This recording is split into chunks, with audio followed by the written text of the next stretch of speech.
There's a pile of potatoes here, so that's what I just tripped on.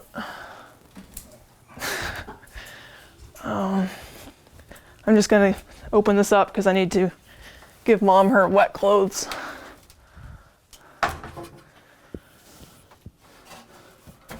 This is the old root cellar.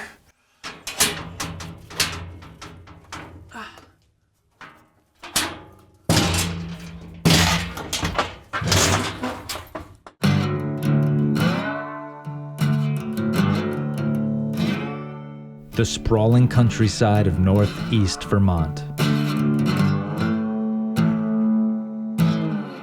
Rugged, incomparable, beautiful.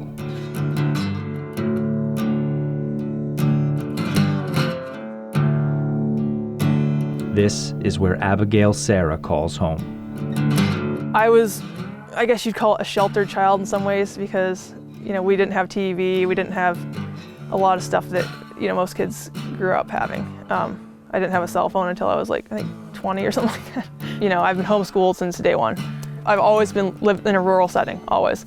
I've always had the opportunity just to go run across the lawn into the woods and spend hours playing, looking for animals, building, teepees, wigwams, shelters out in the woods, farming, growing a garden, raising your own meat, roasting meat over a fire, stuff like that. That's been my lifestyle. So we grew up kind of like that. We'd grow 500 pounds of potatoes. Those chickens fighting out, mating, I guess. Yeah. These are some eggs from the loft that I didn't know were up there, so they're probably all rotten. These eggs? Yeah, I was gonna target practice with them. I like to keep my skills up with my gun just because I use it for butchering and stuff.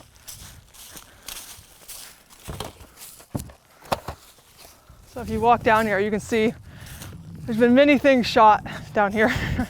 This is a Marlin bolt action. This is the one I use to, safety's on.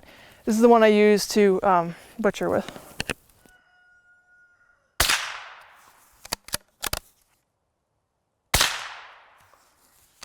One more. Should get the handgun out, actually. That would be fun.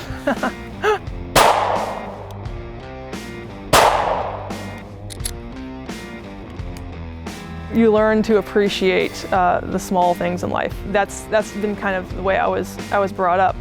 I'm very used to getting dirty and getting covered in muck and worse, manure.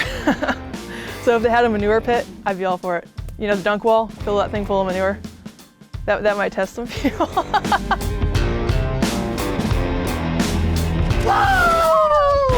Introduced to Spartan race by a family friend, Abby's strength and athleticism led to some immediate success. So I entered my first race in Killington, and it went really well, and I really enjoyed it, and so I placed, fairly high. I got the first for women in the open. And she actually would have won the elite for women's, but she didn't enter the elite. So I was like, next time I do this, I'm gonna do elite. So I did. The next time I entered was the next year, and I did the elite race and got second place. With future Spartan races in mind, Abby began supplementing her workouts with obstacle training, making great use of her resourcefulness and ingenuity. This is my monkey bar setup right here. It was just a kennel we had laying around, and I thought I could use the posts from it, and I cut them up with a metal saw and then screwed them into the ceiling. And then this thing I just made to try to do the side-to-side thing. And then this is an old cow leg bone, one of our cows, but I just had to do vertical pull-ups. What made you do a cow bone? Because it's a good grip. It kind of gets a little bit wider at the bottom. So I just thought it'd be perfect. I found it laying in the yard. We have tons of stuff laying around. We have a farm, so there's scrap metal laying out there, bones everywhere, old chains. It's the worst looking spear ever. I just hurl it at random things. I try not to hurl it at any chickens. Oh, there it goes. I wish we still had dairy animals because I used to milk by hand. That's a great way to develop grip strength.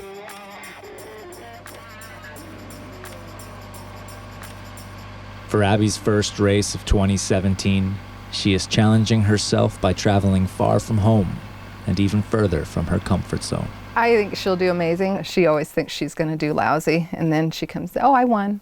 I'm like, oh, yeah, I knew you would. When I say Miami, what does that make you think of? It makes me think of palm trees and like fancy cars with those like rims that kind of spin, you know, and pavement and hot, like muggy, and like lots of shiny things.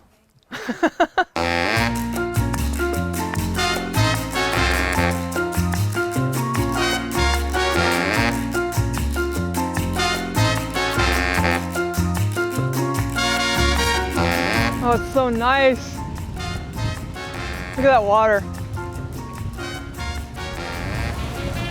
Coconuts. This is like the furthest you can get from Vermont, of anywhere.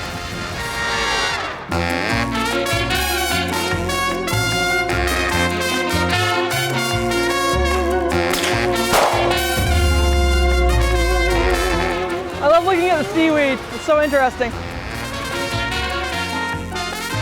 Oh, that is so gorgeous. Look at that water. It's so blue. Oh.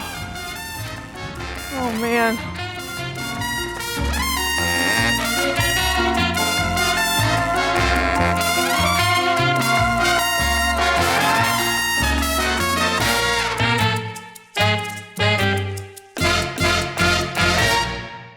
All right, so here's the thing. He's got tightness in his hips, he's got tightness in his glutes, he's got tightness in his back that are limiting his squat.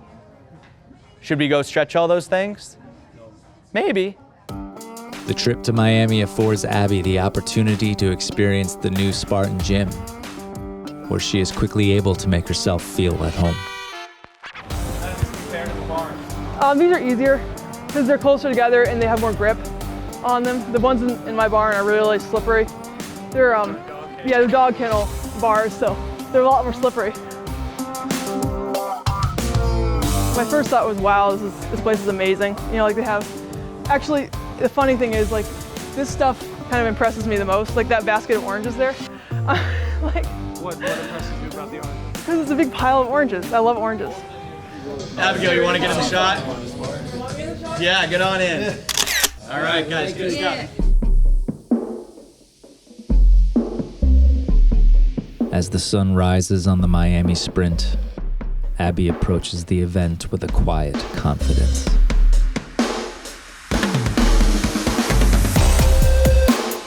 I don't really get too revved up in the beginning of the race. I kind of just go inside myself and just think that I can do this and I'm going to be competing against myself, not against other people.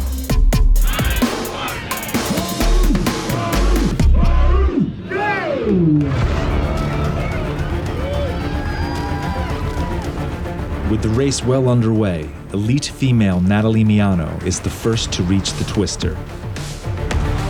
Abby arrives close behind and has her first opportunity to take over the lead.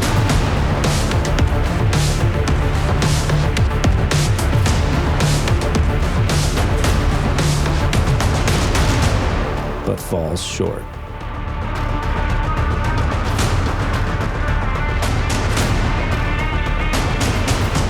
Her second opportunity comes just minutes later when Natalie misses her spear throw.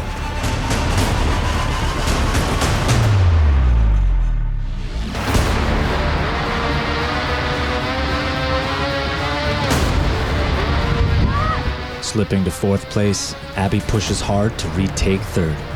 Her chance at the podium hangs in the balance of this tight battle.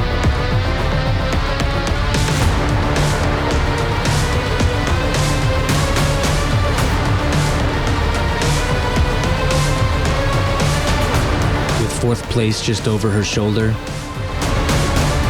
Abby has zero room for error as she navigates the final obstacles.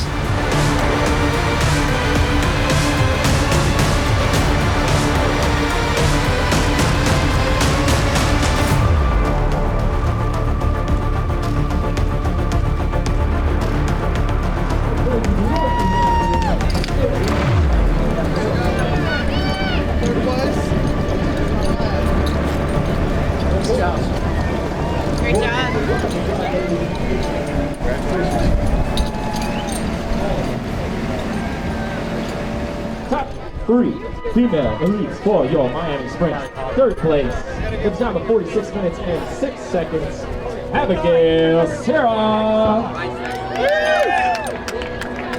I feel really happy because I hoped that I would do well in this race.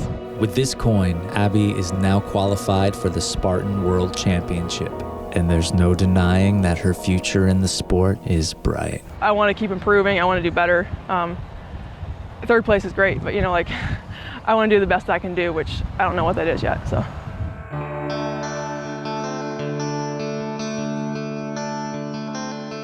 I'm very proud of her. She's accomplished a lot, and she actually is really dedicated to what she does. She will keep going for something that she wants. She doesn't give up, and I'm happy about that. What I really like about it is how it's less of a race, more of a lifestyle, and that's kind of how I've approached it thus far. It's more about like having that drive within yourself, having that self-motivation, that grit inside of yourself. It's not just only training; it's your your life as well.